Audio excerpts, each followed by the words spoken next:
In the age of social media, smartphones, artificial intelligence, and self-driving cars, the architectural, engineering, construction industry remains antiquated and stuck in time. The AEC industry has been pigeonholed as a service-oriented business relying on the skills of a shrinking group of contractors using antiquated technologies and manual systems. It is time to move to 100% efficiency. It's time to design a process that will harness the power of automation and technology and artificial intelligence.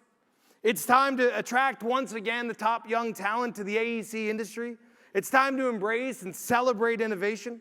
It's time to start measuring production not in hours, but according to the efficiency and the quality of the product. I mean, aren't you sick and tired of banging your head against the same wall day in and day out and having the same conversations you had 5, 10, 20, 25 years ago? It's time to change the story. In 1925, Johan Vermaas, my great-grandfather, came to New Jersey from the Netherlands. Johan was a skilled brick mason, and he started a company called Vermaas Company.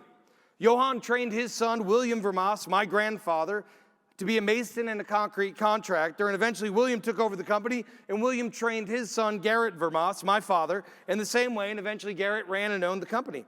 My father's company did concrete and masonry contracting in North Jersey, and he employed about 100 masons, form carpenters, laborers, and iron workers. I started working when I was 12 years old, and I worked for about 10 summers long. I built forms, laid block, tied rebar, poured concrete, whatever it took. So I worked about 10 summers long, a long group of talented, awesome men. Everyone had a nickname. My nickname was Garbo, which was half Garry, half Rambo. And I worked with Mad Max, the Birdman, the Milkman, Skinhead, Buckeye, Bucky, Milton Bradley, as well as Joey, Mikey, Timmy, Frankie, Timmy, Johnny. I mean, it was Jersey, right? You know what's amazing? 30 years ago, the job site that I worked on looks almost identical to the job site that I walk on today. The only difference is now is that the workers actually wear the orange vests and the hats. Everybody's checking their cell phone, and nobody drinks beer at lunch anymore, unfortunately. As long as I can remember, I loved construction. I had no intentions of going to college. I couldn't wait to be on the site full time. When I was a junior in high school, my father actually came and said to me, "Hey, Garry, you're not actually stupid, so you should probably go to college." So the next day, I went to college. I went to my guidance counselor, and I said, "I want to go to college for construction." So she opened up her big book of jobs, and she fiddled through the pages, and she said, "You need to be a civil engineer." I had never heard that term in my life. So I asked the guidance counselor, "What's the best school for this civil engineering within 90 miles?" And she looked up in her book, and she said, "The #1 rated here is Lehigh University." So I attended Lehigh University. It was the only school I applied to, got in, and I studied for 4 years, and I studied civil and structural engineering. And I was so excited my senior year to finish my degree to get back to the job site. And so during my senior year, my dad came to visit me at school, and I'll never forget it. And he comes into my dorm or fraternity where I lived, and he said, "I got some good news and some bad news." He said, "The good news is I'm going to retire. The bad news is you got to get a job." So I was, wow, devastated. I stayed at Lehigh for 1 more year. I finished my master's degree in structural engineering. And then I worked for a year in New York City doing temporary design structures. And then I attended Columbia University in New York, and I did my PhD in mechanical engineering. I figured I was pretty good at the school thing, so I kind of kept going. In 2003, I started a structural and engineering firm in Florida. By the time I reached 2008, I had 20 employees in the US, I had 80 employees in China, and I had 20 employees in India. And in 2009, I sold that firm to a 4,000-person international engineering firm out of Canada. And then in 2011, I got the band back together, and we started a firm called Base 4. And at the same time, and it was me and 3 partners, and at the same time, the king of Morocco gave a 68-acre mountain to the king of Qatar. So somehow, I was able to negotiate and win the design contract for the king's palace in Morocco. It was a $450 million job. It was built in 3 years, and they had 2,000 workers on site. So there are so many stories that I could tell you about that job and about the king and working for his staff and the dignitaries who came to visit. But if I'm being honest, there were several times during that project that I was pretty sure I was going to be murdered. I would email my location to my partners and my wife before I went to a meeting so they could find out where I last was and track my body. I actually, one time, and this is not a lie or exaggeration at all, I walked into a meeting on a 28th floor of Doha, a building in Doha, and I was meeting with the king's people, and I remember checking the windows if they opened, because I was asking them to pay us, and they weren't excited about that. And I remember thinking, I'm going to get hung outside this window. It was a crazy, crazy project. So over the last several years, my partners and I built Base 4, a hotel architecture and engineering design firm. Base 4 now designs about 80 hotels a year. We've been on Inc. 5,000 fastest growing companies in America 3 years in a row. We're ranked the 12th largest hospitality design firm in the US. We have a team of about 275 architects and engineers with offices in the US, in India, in the Dominican Republic, and Tbilisi, the Republic of Georgia. We call ourselves a technology firm in the AE space. In my personal life, I live in Nashville with my wife. I've been married for 21 years, and we have 12 children. Yeah, most people say that. 10 of my children are adopted, 2 are biological. We have 3 from China, 1 from India, 6 from the Philippines. Basically, I live in a fraternity house that is never quiet. Every night we sit down for dinner. My wife cooks dinner every night for 14 of us. We have a table that's 6 foot by 10 foot wide, and it's nuts, and there's usually somebody standing on the table. My personal life is crazy. So I share all that to let you know the type of person I am. I like to think outside the box in my professional life. I like to think outside the box in my personal life. And I'm really excited about doing things differently and seeing awesome results. And I want to see us as a community grow and again, build faster, build stronger, build smarter, better than anyone else, and have just a fun time doing it. So the first question we've got to ask ourselves today, what happened to our industry? A couple years ago, I remember asking my dad. I said, Dad, back when you were running the company, did you ever send any questions to the GC or to the architect or the engineer? And he thought about it for a minute, and he said, no, I never. He's like, the crew that we had, we actually never saw the engineer or architect. And we had a question the guys figured out in the field, and sometimes we would ask the inspector, but they usually didn't know what was going on either. So my dad said, hey, my team of men, they've been laying out buildings since they were children. If they couldn't figure it out, it wasn't buildable. So then I asked him, have you ever sent an RFI to the GC? He didn't know what an RFI was. Never heard of it. Said, I've never heard of that term in my life. 40 years in being a concrete and masonry subcontractor, he built hundreds of buildings between 1 and 7 stories, and he cannot remember one single RFI that he sent to the GC. He also remembers only one singular meeting with the structural engineer, and he never, ever issued a single change order. We're all like, hey, let's hire him. Nowadays, on every project, we have many RFIs from each sub to the GC, to the architect, to the engineers, going back and forth. We got emails back and forth. We've got weekly phone calls, OAC meetings. We have site visits, face-to-face meetings, sending pictures back and forth from our phones, right? And at the end of the day, we're all spending an enormous amount of time figuring out what is or isn't a change order. So the question is, what happened to our industry? So over the last 20 years, we've watched the good pride of our industry erode away.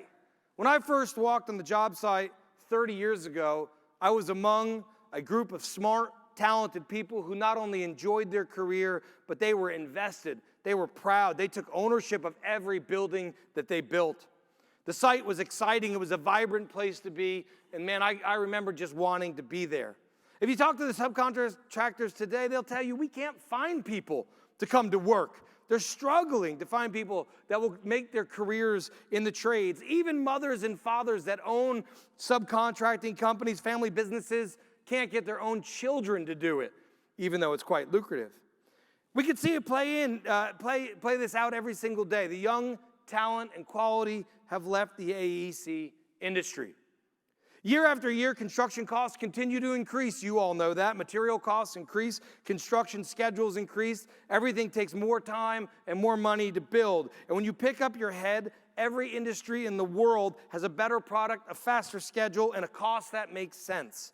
How are we living in a world with far more technology and data than ever before, but something as simple as a 4-story wood hotel takes twice as long to build? How is that even possible? According to Eric Jacobs, Marriott International Chief Development Officer, he says, the time it takes to build a 3 or 4-story wood frame mid-rise hotel used to be 12 months. Now we're at 20 months. Our owners and investors are asking, how do we get back to 12 months? If it hasn't been said before, it's official. The AEC is DOA. So how do we get there? How do we get here, right? Well, that's the question we got to look at. What happened? Some of us have been around longer than others. And if you think about the construction site that you walk on today, there haven't been changes. There are many changes in the way the building has been built. I mean, there haven't been changes in 25 years. 25 years ago, remember back if you can, very few of us had an email address. The only internet in your home was the AOL dial-up, right? Phones actually had cords that attached them to the wall, and TVs were still huge boxes that sat on the floor or on a table. According to John Beck, the chairman of AECon, he says, looking at the construction projects today, I do not see much difference in the execution of work in comparison to 50 years ago. The AEC industry is antiquated. Everything that happens on the job site is out of date when you compare it with the rest of the world. Thus, you have a $1 trillion a year industry in the USA that hasn't changed in 100 years. Sure, we went from paper to AutoCAD, and a couple people made it to Revit, and there's a few people sending out RFIs on Procore, but the structure and the mentality of our AEC industry has not made it past the Industrial Revolution and has no idea how to handle the information age. Think about the method that architects and engineers use for training. Architects, engineers, subcontractors, GCs, developers, right? We all still use the mentor-mentee model. One older person with more experience trains a younger person, right? This is still the method that is used today, promoted and believed in. This is the same training method that was used by the baker and the blacksmith and the candlestick maker hundreds of years ago. And not only is this training method completely outdated, it creates a hierarchy which starts in training and perpetuates through the organization. The system creates a very deliberate and heavy feelings in most companies. Age and experience are valued and revered. Innovation is looked at with very skeptical view. Youth and thinking outside the box are ridiculed in our industry. You see it play out in front of you every day you're on the job site. You're sitting in the job trailer. Someone sits back and crosses their arms and says these words, "I've been doing this for 25 years." That sentence is a weapon. It's used to intimidate and shut people down. If that sentence was used in a Google or Amazon or Facebook meeting, they would be asked to leave. They would say, you have no business being in this meeting. Millennials in the world today have no idea how to interact with our antiquated industry. Young innovators come out of college and they're forced to go backwards in time 100 years to enter into our playing field. They can't understand what the heck is going on.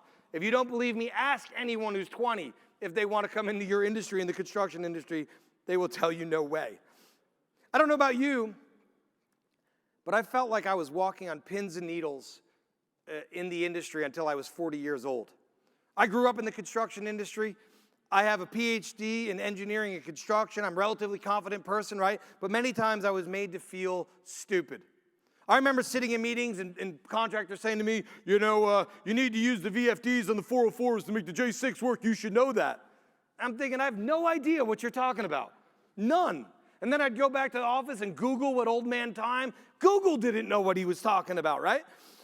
The story plays out 100 times every day in America across our industry. We don't embrace new ideas. We don't embrace new thinking. We don't invite young people to collaborate with us in our processes. We shut people down because of our own agendas, our own insecurities, and because that's the way it's always been done. In the age of social media, self-driving cars, smartphones, no young people want to go into a field that hasn't had any innovation in 100 years. No one wants to go to work and be shut down until they're 40 years old. The youth don't want into our industry, and it's a huge problem. So the AEC industry is also measuring the wrong matrix. Most engineers and architects are professionals. What do? They charge you by the hour, right? They still calculate their fees using the hour model. I mean, if you think about your Android phone or your iPhone, how many hours did it take to make your phone? I mean, do you care? At all. No, you don't, right? So if you step back for a minute and you take off your AEC hat, think about what we create and what we sell. We sell a product. Our products are drawings and buildings. That's what we sell. We sell buildings. I know it sounds like semantic, but it's really important that we understand that we produce a product and our products are buildings. When you say as a company, hey, we reproduce a product, then you can start studying operations and procedures and automation. You can look, if you look at all the companies in the world, what do? They collect their intellectual property, they produce a production line, and they create a product. And over time, that production line is fixed and tweaked and changed and studied and adjusted and reinvented, and the quality increases and the efficiency increases and the speed increases. And this is what we need to expect in our industry. Every day we should see quality, schedule, increase. I mean, go faster and faster. Imagine for a second if I own a restaurant. However, every day I'm forced to buy my ingredients from different vendors. That means every day I have a different chicken guy, a different lettuce guy or girl, a different bread guy, right, delivering my ingredients. It also means I have no relationship with my vendors, right, no consistency. Sometimes the chicken shows up great, sometimes it's fatty, sometimes it's late, sometimes it's expensive, sometimes it's pork. Sometimes it doesn't show up at all. Every day we have different suppliers, no efficiencies being learned. At the end of the day, our customers have no idea what to expect. It's often poor quality, it's late, it's missing ingredients. They have no idea what they're getting until they sit down. They don't know how much it's going to cost until they're done eating, right? There's no way to know that information. A restaurant like that would never stay in business. The AEC industry, right? This is what we do every day. This is exactly what's happening in the construction world. We are extremely fragmented. Think about that for a minute. You start the project off, you have a whole boatload of consultants, civil engineer, architect, structure, MEP, lighting designer, landscape, kitchen, laundry, all this team, you put them all together from ground zero to start the project. And once construction gets going, you got owners, reps, you got a general contractor, subcontractors, all these different vendors, and they're all trying to work together with this piecemeal design team. So for every new job, we have a whole new group of companies, personalities, processes, expectations, and they're all thrown together, and they're all supposed to work at 100%. And then it doesn't happen, and we all step back and ask ourselves, wait, why isn't this getting better? If you step back and you look at this, the way it's set up, you would be honest. If you're honest with yourself, you have to say this. This is the absolute stupidest setup that you could ever invent. It'd be hard to design a less efficient process. I don't know if we could do it, actually, right? There are no successful industries in the world that operate this way. All right, according to McKinsey Global Institute, in the United States since 1945, productivity in manufacturing, retail, and agriculture have grown by as much as 1,500%. Productivity in construction has barely increased at all. Current measurements find that there has been a consistent decline in the industry's productivity since the late 1960s. That's crazy. The AEC industry is antiquated. The mentor-mentee method is outdated. The industry is a losing experience for young. We are measuring the wrong metrics, and to top it all off, we are such a fragmented industry. That is why the industry is inefficient. This is why the construction prices continue to go up. This is why quality continues to go down. This is why no project can stay on schedule. So how do we change the story? That's what we're going to talk about today. It's not a whole depressing lecture, right, of how we all suck. No. How do we change the story? All right, so in December of 2012, my wife and I we had 3 children at that point, and we went to China to adopt 2 more children. We were adopting Jiacheng James, who was then 13, and we were adopting William Chubo, who was 2 years old, and they're in the picture. And while we were in the city of Guangzhou, China has like 10 million people, right? And we decided to take the subway somewhere. It was my idea, not my wife's. And the subways in China are crazy. I mean, totally crazy, right? They're super busy, and you actually have to slam the person in front of you. And if the door closes, it's not like New York subway where you put your hand out. They don't stop at all. So we're going into the subway, and it's filled wall to wall with Chinese people. I have a family of 7 people. My wife, Jody, me, 5 kids. Train comes, doors open. I have my 10-year-old son, Garrett, my 7-year-old daughter, Shia, and we push in. I push in, right? Come on. And I hear in the background my wife yelling, "We can't make it. We can't make it." Right? So I pulled Shia, my daughter, off the train, and the doors close. And as the doors close, I see my 10-year-old son, Garrett, on the other side in the subway. He's in there alone and crying. And then I watched as the train pulled away with my son. So waiting for the next train to come was the longest 5 minutes of my life. The great news is Garrett got off the next stop, somehow found a policeman, and we did find him, right? I mean, he's with us now, so praise the Lord. So what's the point of the story? The point is that we are awesome parents. No, the point of the story is this. I thought I had a hold of Garrett. I was under the impression I had a hold of my son. I believed that I had my son with me, but then I watched as the train left and my son left, his son was on board. And we all think we're doing the right things, right? We all think we have a clear picture. I got it, don't worry, I've been doing this, don't worry, right? And we don't realize the train is leaving the station and we are losing our place in the industry. In my company, Base 4, every year we strive to be more and more efficient, right? That's what we're looking for. And the first thing that we did was we put all consultants into one company. Architecture, structure, MEP, lighting, fire protection, fire alarm, interior design. And we realized having everybody in-house working on one platform ushered in all kinds of efficiencies. Then we stepped back and we analyzed the whole process. AE, architecture, engineering, design, is just data arranged properly on PDFs or sheets of paper. And there's a very logical order to that process, and there's a very logical order in every construction drawing. Our job was to take all of that information and put it in a straight line. So now what I'd like to do, how we're going to change the stories, I want to give you some practical next steps.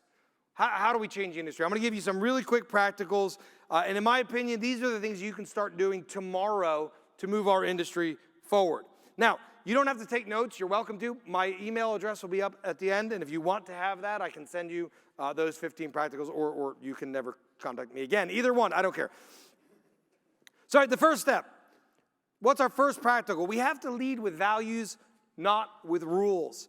The first step for every company is stop using rules and compliance to control your staff. You need to have, instead of having human resources, which is a compliance department, you need to have values-based leadership. Why? I mean, rules destroy freedom. If you want people to think outside the box and innovate, they got to be free to do so. The name of my company is Base 4, and we started it on 4 values, the things that were most important to us. Humility, honesty, respect, and fun. We tried very hard to have no rules in our company.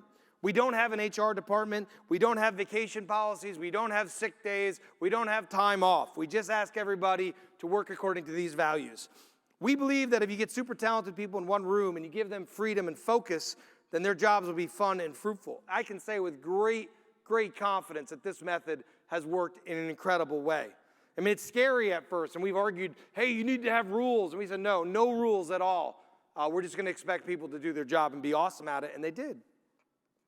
Next step, the future of the AEC industry is going to be intense. It is.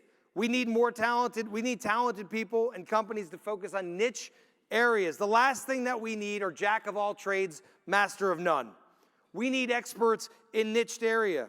My challenge to you, choose your niche. It should be the intersection of what you're good at, what you like, and what the market needs. My children think they're going to be singers, and I tell them every day, you're terrible singers. You got to be good at what you do, right? You got to hit the same nail on the head over and over and over until your expertise drives you into the world of innovation and automation. At Base 4, for the last 5 years, we've only designed hotels. We used a very different model. We started off, we hit some bumps, but now we're designing 70, 80 hotels a year, and we're moving into an automated design process. Now we're starting to branch out. We're going into assisted living. We're going into modular design. We started a company called Mods 4 and Vita 4 for ALFs. Choose your niche, Focus on your niche, become an expert, innovate, and then branch out. All right, next step, number 3. When you have sub-consultants, you have zero control on how they work in an ever-changing marketplace. You also are hiring people with very little incentive to be innovative, right? They're focusing all their efforts on winning the next job. According to McKinsey Global Institute, most individual players lack both the incentives and the scale to change their systems. So think about your sub-consultants. How can you start eliminating them one by one? How is that possible? And I know you're thinking that it's impossible, but just start thinking about it. It'd be hard to believe that a country would have an economy at all if you fired more than half the labor force. But that's what the Industrial Revolution did to the workforce in the 19th century. 200 years ago, 70% of our country lived and worked on a farm. Today, automation has eliminated all but 1% of those jobs. So actually in 100 years, we went from 70% of our country working in agriculture to 1%. Automation created hundreds of million jobs that no one ever thought about 100 years ago. And before the end of this century, 70% of our occupations will be replaced by AI. It's definitely happening, and we're going through the fourth revolution again. So we all must embrace technology, and we all must stop complaining about technology. We need to take time and study the concepts of what different technologies do. In my company, we talk every day about Revit, Basecamp, Smartsheet, 3D Max, virtual reality. We talk about Dynamo, Python, Mongo, Ruby on Rails, right? We talk about these things every day. All of the words I just said, you should know. Not only should you know those words, you should know how they apply to your industry. And when you do actually decide to move forward in technology, right, you have to understand you got to be committed, 100% committed. In 2014, we moved Base 4 to 100% Revit. I had the IT department remove AutoCAD from everybody's computer because I was like, I'm done with this, no more AutoCAD, we're only using Revit. Now, from the complaints my staff gave me, you would have thought I was hurting their children. They were so angry. But you know what? We did it, right? And then in January 2018, we decided, hey, we have to get off email, right? We're going to move from email to Basecamp. And the operations team came back to me and they said, Garry, we need 6 months to move from one to the other. And I said, you have 2 weeks. Again, the complaints were unbelievable from everybody. This is impossible. But you know the crazy thing? We did it both times. We made the jump. It was totally successful. Later on in 2018, we pushed our clients to stop using email, right? And we said, you got to get on Basecamp. I explained to them, email is 30 years old. It is no longer a technology. Stop calling it a technology. It is a disaster. I have to beg my clients, please stop using email. Please stop texting me like we're 12-year-old girls. Stop it, right? We've got, these are silly actions. You have to stop them. All of my clients complained. All of our clients started using Basecamp. Now all of our clients love it, right? There can be no back doors with technology. You need to understand. You need to research. You need to run forward. You could find some good platforms. I use Basecamp. I like Smartsheet. There's some other stuff out there. You could start getting acclimated. Then you can actually, a lot of these programs have APIs or backends that you can program. You can hire someone to come in and program your own apps to run your own software. There's a lot of power. Basecamp is very cheap. I mean, these are not expensive things to do. The potential is unlimited and the cost is not that expensive. All right, next step, build departments. As you build your team, everyone has to have a unified vision. That's very important. You need a very clear vision. This is the direction we're going. But you need to have separate specialized departments. You must give those teams freedom to run their own departments, right? The keys to innovation are freedom and focus. After you set up the departments and you've got people working in departments, I suggest that you have a small operations department that determines how to move information from one to the other. So now you're saying to me, Garry, you know, we can't afford to hire all this staff. And I agree, I don't think that's a great idea. When we started Base 4 and later on Mods 4 and Vita 4, right, what we had is each company, we had 30 departments in each company, and a lot of them were empty boxes on the org chart or one person leading 10 different departments, but at least we had the structure of knowing how we were going to fill out. And those departments really are the key to success. So that's a practical there, build departments. All right, next, number of years ago, my wife, you're like, what's that slide? My wife and I took our children to India for several weeks. And we had an incredible trip in India. And when we were in India, I had the idea, we were actually 7 hours away from any major town. We were way, way, way out of the city. And we decided that we would rent a snake charmer. So it was only like $5, really inexpensive to rent snake charmers. So the snake charmer showed up with 3 baskets, and the baskets were filled with the snakes, right? So he opened up the first 2 baskets, and he tapped with the flute the cobras on the head. So the cobras stand up, spread their wings, start dancing, right? And he's playing the flute, and the cobras are going back and forth. You could tell the cobras are old. We're like, yeah, we've done this snake show a lot, right? Yeah, flute, got back in the box, we got it, right? So that was kind of cool. So then the old man opened a 3rd basket, and out slid an incredibly angry python snake. I think the python was just freshly caught. He was not into the show at all. He's like, this is not my thing, right? And he wasn't playing along with the whole snake show game, right? So the old man had a skinny man next to him. We'll call him David. And no, just kidding. So he had a skinny man next to him, and his job was to catch the snakes if they got away. One job the skinny guy had, the skinny boy had, it was to catch the snakes. So during the flute song, the angry python makes a break for it, and he comes straight at my family and I. We're only 10 feet away. And so the snake is just angry and coming at us. So the young boy, here's his time to shine. He reaches out and misses the snake. So the giant snake is actually like really next to us. The old man realizes what's happening. He drops his flute. He jumps over the cobras. Grabs the tail of the python. Python curled up so fast and struck and hit his calf, like super loud, and blood exploded everywhere. Meanwhile, the cobras got loose. And I looked over at my children, and there is my daughter next to a cobra. So the guy realized this is not good, and he went and got the cobras, and they wrapped them all up, right? And the old man, and it was speaking in a different language, was yelling at the young man, right? Meanwhile, my children were like, this is the best snake show ever. So what's the point of that story, right? What's the point of the story? We need better workers than he had, right? He got the bottom of the barrel, right? He had one job, he failed, right? We need to attract young talent into the AEC industry. We need to start bringing some young, smart people into our circles under the age of 30. People that you actually get advice from. I'm speaking to the older crowd, right? People whose advice you actually listen to. Us older men and older women need to listen to what they're saying. Yes, we understand the construction industry, but they understand things that we don't even know about. Next step, number 6. At Base 4, all of our U.S. staff work from about 10 or plus different states in America, right? Because we don't have a central office. So we're not forced to hire people in any particular city. We don't force people to move to any city. And we found that we can find the best architects and engineers, and they can work from home. I can confidently say that our staff work is far more efficient and works harder, in their underwear, which some of them moving forward. Okay.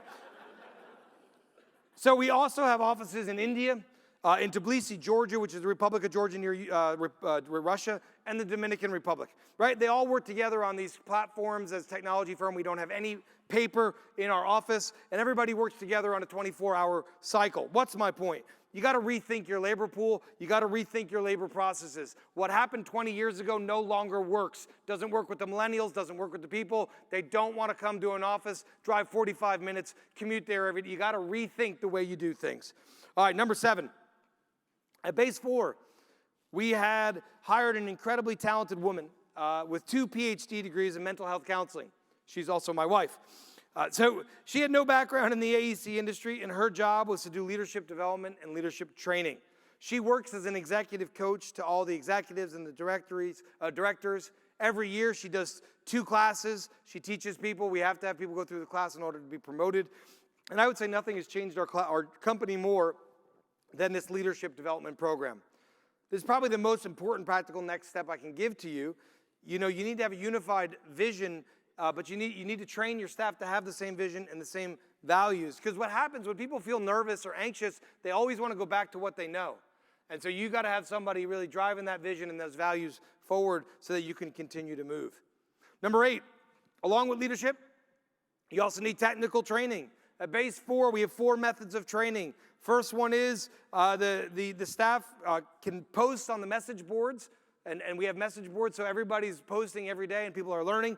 We have standard operating procedures, so every day people are writing standard operating procedures and people are using them. We have classes. We ask every member of Base 4 to attend 2 classes every week. We give them quizzes, we grade them, and often their bonuses are based on their quiz scores. So obviously a lot of incentive there. And finally, all of the information that we learn is put into checklists, and we use checklists on every project. The intellectual property of our company is the knowledge of our staff. So we use message boards and SOPs, standard operating procedures, classes, and checklists to train our staff. And I'm amazed when I read these message boards. I mean, it's crazy. Within 1 year, every department has grown way past my knowledge and understanding. I mean, they have all reached super nerd status. And it's pretty awesome. In order for your company to move forward, you got to create a culture of learning. My challenge, just put some type of training in place, even if it's super basic. Once a week, we're going to get together and talk about something new. Have it on the books. Have it scheduled. Hey, there's a phrase that says you become what you measured. Have you ever heard this phrase, right? Boy, I grew up, I spent a lot of time in my life in church world. And what's interesting is many of the churches measure attendance. And every week, these churches will measure, they'll count the people who come to service, and they'll talk about attendance, and it was really the most important thing. So I was part of this church, and over 5 years, that's all they focused on. So the church grew from 300 people to 3,000 people every Sunday. It was crazy. The problem was the people that were coming really weren't any better. I mean, they weren't getting any better. They weren't any kinder. Their children weren't doing any better. They weren't getting any help. There was no more help in the community. All we had was just more people. So you ask yourself, why was there no growth in the church? Why nothing else happened? And the answer is simple. Nobody was measuring those parameters. It wasn't important to anybody. It was just numbers. So you have to ask yourself this question. What do we measure in the AEC world? Really? What do we spend most of our time talking about, discussing, thinking about? Think about your schedule last week. Think about your schedule the week before. I would guess most of us spent an enormous amount of time solving fires, putting out fires. I mean, half of the crowd is checking their email right now for the fires that are coming in. Like, whoa, If you step back and you look at what we do, right? We've successfully created the same level of drama as like the Jersey Shore reality TV show. It's drama all the time. So let me say it this way. We measure success by how many problems we solve. Many of us do. So the only way to be more successful is to solve more problems. So the only way to have more problems is for us to create more problems. I know this is subconscious, but that's what we do. We are in an industry where we have to create problems in order for us to feel successful. I know it's getting a little deep there. Sorry. So how do we change? We got to measure the right stuff. Number 9, start building some databases. Our industry has a massive amount of data, but it's extremely unorganized. If I asked you to put together a list of a Hyatt Place, every door handle or every door handle for a guest room, and I asked you to go ahead and do that, how long do you think it would take? I mean, every door handle goodbye and the cost. Probably takes somebody 8 hours to put that list together. Think about that for a minute. We work in an industry in the middle of the information age, and it would probably take 8 hours to put together a list of 100 door handles. So this is going to be our number one problem as we move into automation and AI, is our databases. So what do we need to do? We just need to start. My practical, start building databases in your company. Take all that information that's in your head, scattered on your notebooks, on your computer, set up a smart sheet or a Google Docs, create some headings, and start recording the data. You need to start creating a culture. If you already have the data, you're already doing this, start going to checklists. Checklists are fantastic because they start changing the culture of your company to understand how to utilize the data, right? At Base 4, we have checklists for every project at 30, 60, 90 permit drawings, construction drawings. We have checklists for every hotel brand, for every different state, for every one of our clients. Checklists will get your company used to the idea of automation. Number 10, create SOPs, standard operating procedures. Sit down every morning for 15 or 20 minutes and write down what you do. Put that on a Google Smartsheet, print it out, talk about it with your staff.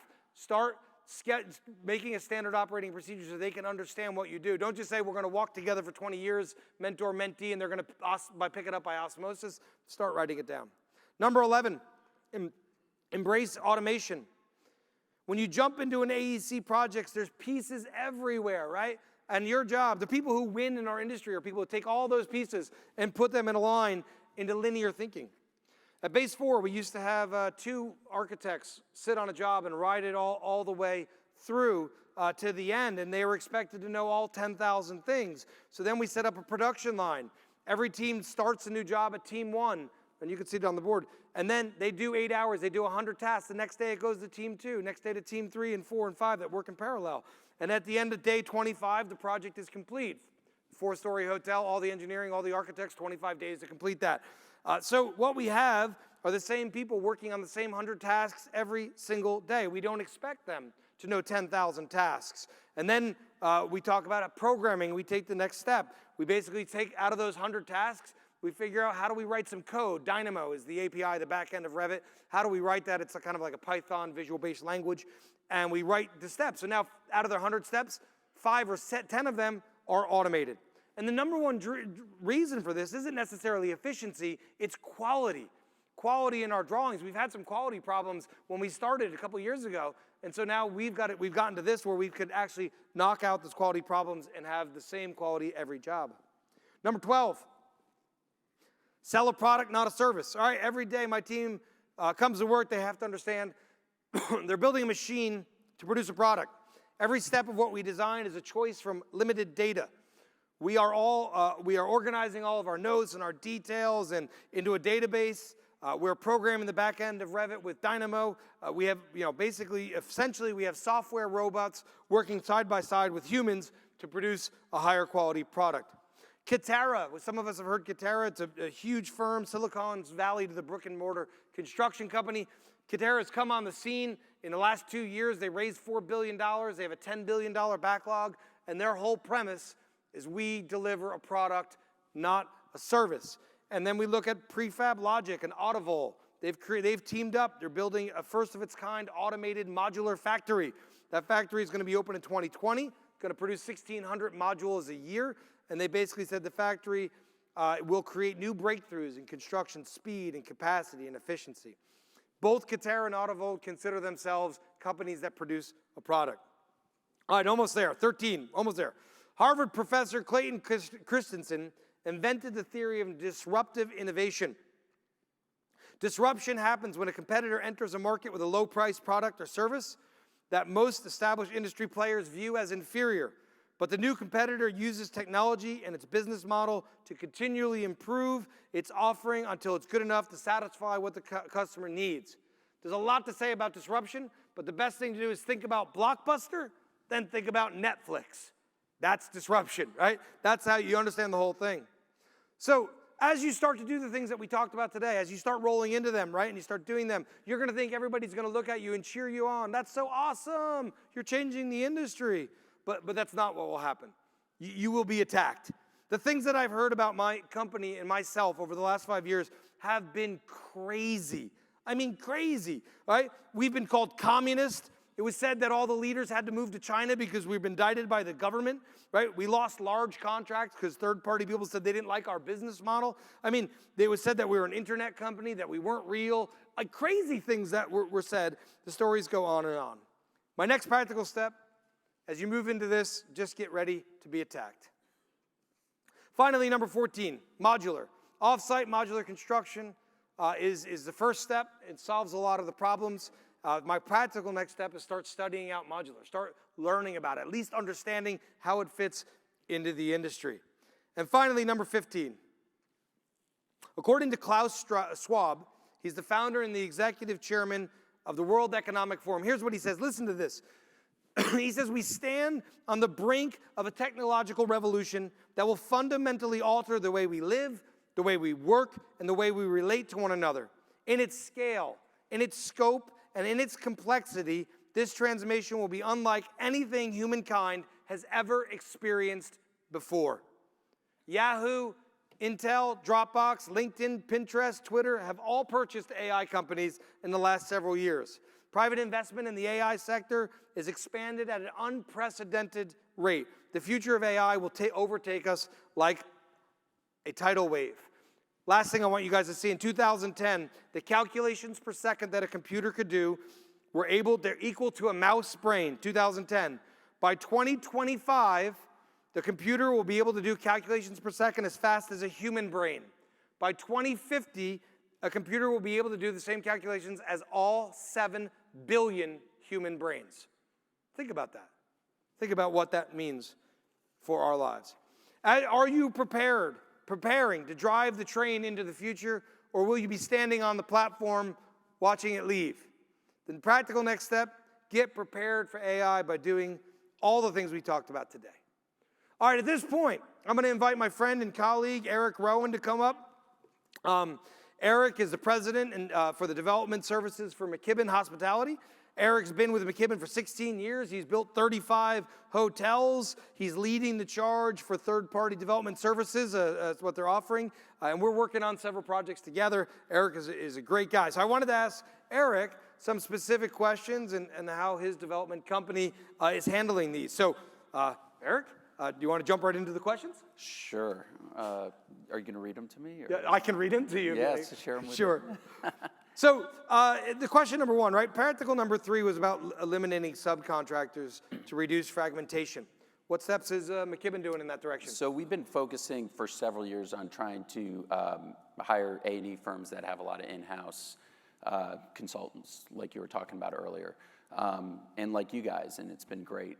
We see that creates better coordination, faster responses, less variation in experience amongst the team, better accountability within the organization, less finger pointing, things like that.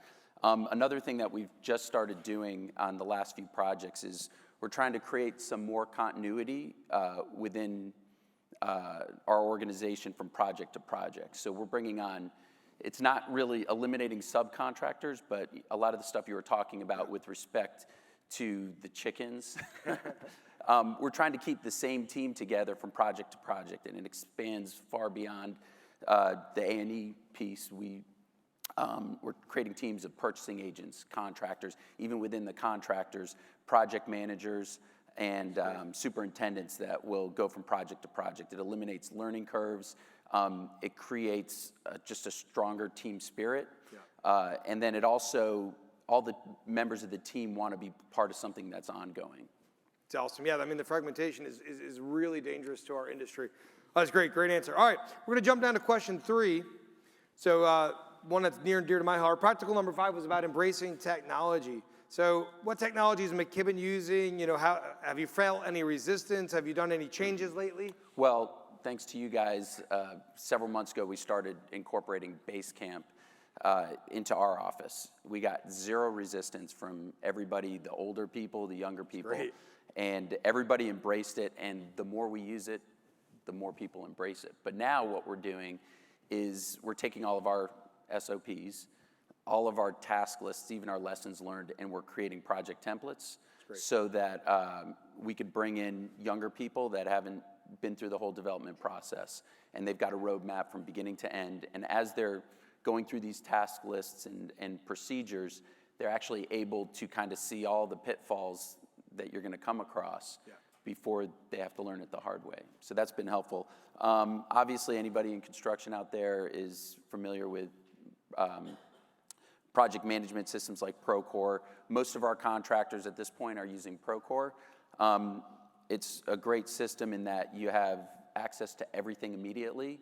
And one of the challenges that we've seen with these types of programs are that it's only as good as the people that are operating it. So if you're not keeping your RFI logs up to date, if you're not passing on submittals through there, it's not going to be useful. And sometimes it's also used as a crutch for anybody on the team to be able to just pass something on before thinking it through. It doesn't replace using your brain on stuff. So.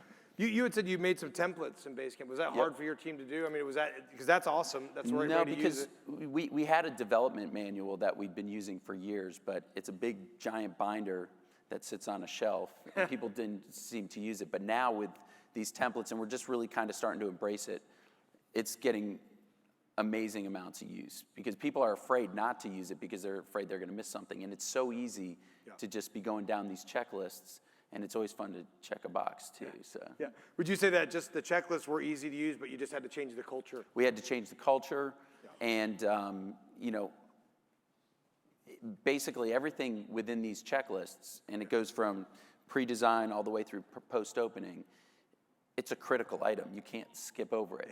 And this just, you know, in all the busy things we have going on running a project, this just eliminates the ability to miss things or do things incorrectly. I'm going to jump to question 4. For everyone out here today and other developers, how do they start building databases and processes, SOPs, standard operating procedures? How do they get that going, and how's that working for you guys? So, I mean, a great example is using smart sheets and having people kind of build it internally online and having everyone participate. You know, we've loaded all of ours into templates, but our templates are kind of a living thing.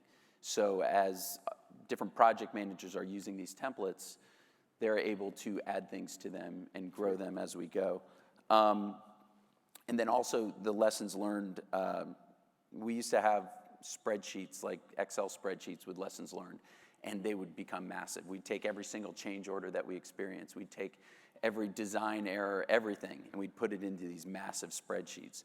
And they were great because you could organize them by project type. You could organize them by city that you were in, brand that you were dealing with, discipline. But like you were saying earlier, they just become so cumbersome. So now we're able to take that information from those databases and incorporate them into our project templates so that people don't have to look for them. Awesome. Question number 5, practical 9 was about rethinking the labor pool, right? So regarding construction, project managers, how is McKibben dealing with that? Well, I'm sure I'm speaking for others out here too. We've had a very difficult time finding talent to hire for McKibben, and I know our contractors that we use have been struggling quite a bit also finding good talent.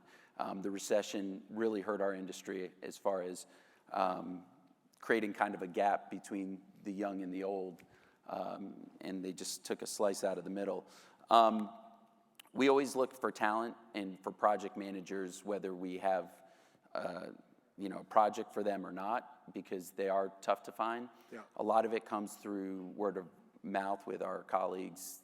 You know, they know somebody's moving to Atlanta or whatever, and we kind of track things that way. And we also try to kind of build a culture for like long-term hires, where people know that they have an opportunity to become a real stakeholder in the company, and they also have leadership opportunity as they grow with the company. Are you doing any training or leadership development in an informal way? Have you guys tried to start that? So a lot of our training really comes through our lessons learned, and I know that you hate the mentor-mentee thing, but we still mentor a lot. Like, you know, there's so many things on the job site that you have to see and touch when you're developing these projects, and we still do that. And then also it kind of adds you know, the human touch and values in decision making, because we make a lot of decisions every day. That's great. Yeah. So.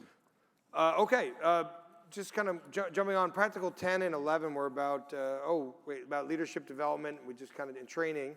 So as you look into the future, how do you? I mean, what do you think you're going to do differently? Like, how do you think you can train differently? Or, you know what I mean? So I mean, past the mentor-mentee, you're trying to get a group of people in. How do you do that? So I think that the systems and the SOPs that we're setting up really cater to bringing in younger people, like you were talking about. And that's something we really want to focus on. It's hard. It's a lot for somebody without a lot of experience to take on. And of course, it takes a lot of leadership and oversight at first. But once again, it really creates a platform for these younger generation to be able to jump in. So. Great. All right, so any final thoughts about anything we discussed? Anything you could share with these guys today that would be helpful? I've got one question for you. Okay. All those bad design pictures. Those weren't from No, Phase no, 4 they, projects. they, Okay. no, they weren't from us at all. Good. That's it. Anything else? No, that's it. Great. Well, to me, this point in history is really one of the most exciting things I've seen in my lifetime. And I'm excited to look into the future. We stand on the brink of a revolution, the likes of which has never been seen in the AEC industry. So now it is time for us all to change the story. Thank you for your time and have a great conference.